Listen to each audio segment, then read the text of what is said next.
Shalom, selamat pagi semuanya. Bagaimana kabarnya pagi ini? Semua sehat?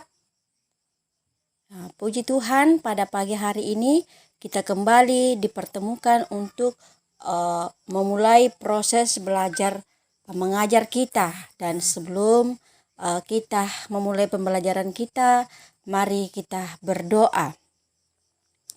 Bapa di sorga, kami mengucap syukur dan berterima kasih atas berkat dan kasih setia Tuhan, sehingga pada pagi hari ini kami kembali boleh bertemu untuk melakukan proses pembelajaran. Bapa di sorga, berkati pembelajaran kami pada pagi ini, biarlah apa yang akan kami pelajari secara bersama-sama dapat kami pahami dan kami praktekkan dalam kehidupan kami. Bapa di sorga, inilah doa ungkapan syukur kami. Dalam nama Tuhan Yesus kami berdoa kepadamu. Amin. Anak-anak, hari ini kita akan memulai pembelajaran kita, yaitu bab 6 dengan tema menjaga dan melestarikan alam, yang terambil dari Kejadian pasal 1 ayat 26 dan Kejadian pasal 2 ayat yang ke-15. Dan Ibu akan membacakan Kejadian pasal 1 ayatnya yang ke-26. Berfirmanlah Allah, baiklah kita menjadikan manusia menurut gambar dan rupa kita, supaya mereka berkuasa atas ikan-ikan di laut dan burung-burung di udara dan atas ternak dan atas seluruh bumi dan atas segala binatang melata yang merayap di bumi. Dan Kejadian pasal 2 ayatnya yang ke-15, yaitu Tuhan Allah mengambil manusia itu dan menempatkannya dalam Taman Eden untuk mengusahakan dan memelihara taman itu. Alam semesta ini diciptakan Allah sungguh amat baik.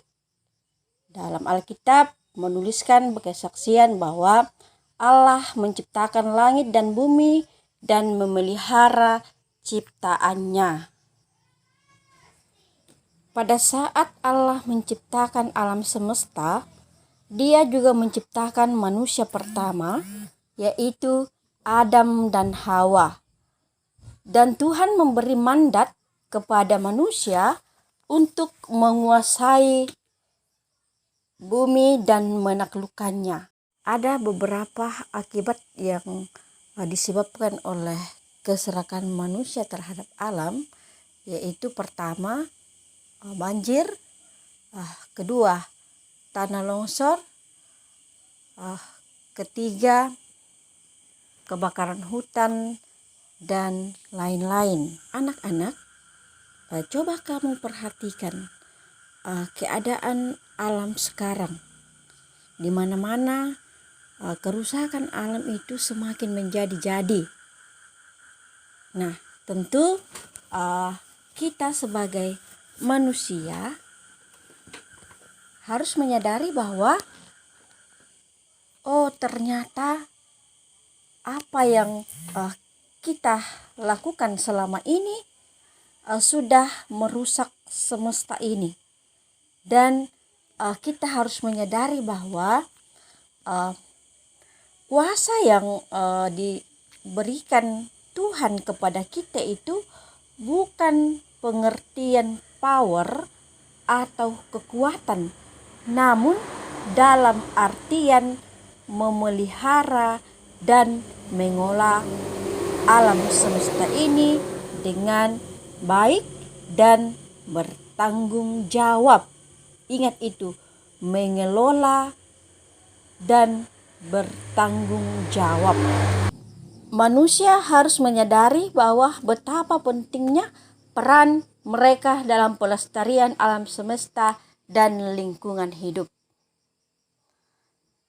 Dalam Undang-Undang Nomor 23 Tahun 1997, lingkungan hidup adalah kesatuan ruang dengan semua benda, daya, keadaan, dan makhluk hidup, termasuk manusia dan perilakunya yang mempengaruhi peri kehidupan dan kesejahteraan manusia serta makhluk hidup lainnya. Jadi manusia dalam hal ini memiliki peranan demi kelangsungan kehidupan seluruh makhluk yang ada dalam alam semesta ini. Dalam kehidupan manusia, ada dua interaksi yang kadang muncul antara berbagai komponen. Ada yang bersifat positif. Hal ini dapat terjadi apabila terjadi keadaan yang mendorong dan membantu kelancaran berlangsungnya proses kehidupan lingkungan. Misalnya, cara mengambil hasil hutan agar tetap terjadi kelestarian dengan sistem tebang pilih. Kemudian, ada juga interaksi yang bersifat negatif. Hal ini dapat terjadi apabila proses interaksi lingkungan yang harmonis terganggu sehingga interaksi berjalan saling merugikan. Dan hal ini dapat menimbulkan gangguan terhadap satu komponen di dalam lingkungan hidup dan akan membawa pengaruh yang negatif karena keseimbangan terhadap komponen yang tidak harmonis lagi. Contohnya pembakaran hutan. Tentu kalau hal ini dilakukan, tentu makhluk hidup, binatang atau hewan-hewan yang hidup di dalam hutan tersebut akan merasa terganggu. Dan habitatnya itu akan punah oleh karena ulah manusia yang tidak memikirkan kehidupan makhluk hidup yang ada di dalam alam semesta ini. Anak-anak, seberapa penting alam bagi kehidupan manusia?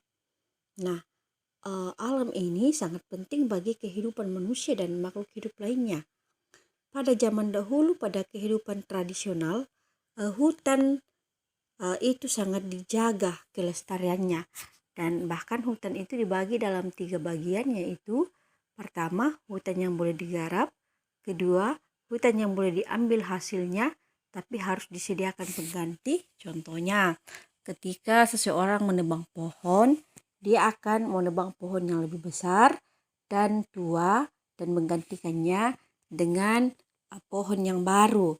Kemudian yang ketiga, hutan larangan. Hutan yang dilarang untuk dijamah oleh manusia atau dilarang dimasuki oleh manusia. Karena dengan pembagian ketiga hutan ini, manusia dapat menentukan hutan mana yang bisa dikelola dan diambil sumber daya yang ada di dalamnya. Ada berbagai macam upaya-upaya yang dapat dilakukan untuk menyelamatkan bumi, seperti penghematan energi. Kedua, penebangan hutan harus didahului dengan penanaman kembali supaya ada pohon pengganti. Ketiga, reboisasi. Keempat, memperluas hutan lindung. Kelima, mengurangi pemakaian benda-benda yang tidak dapat diurai. Keenam, mengurangi penggunaan pestisida. Ketujuh, mendaur ulang dan tidak membuang sampah sembarangan. Jadi, anak-anak, sebagai remaja Kristen, tentunya kalian tidak mau alam semesta ini menjadi rusak. Nah, oleh karena itu, hal sederhana yang dapat dilakukan oleh kalian adalah menjaga alam ini dengan tidak membuang sampah sembarangan atau membuang sampah pada tempatnya. Jadi, hal yang kedua yang dapat dilakukan oleh siswa atau kalian sebagai remaja Kristen itu adalah menanam kembali pohon di sekitar lingkungan sekolah atau di sekitar rumah kita, atau yang biasa disebut reboisasi, sehingga alam kita ini bisa menjadi hijau kembali.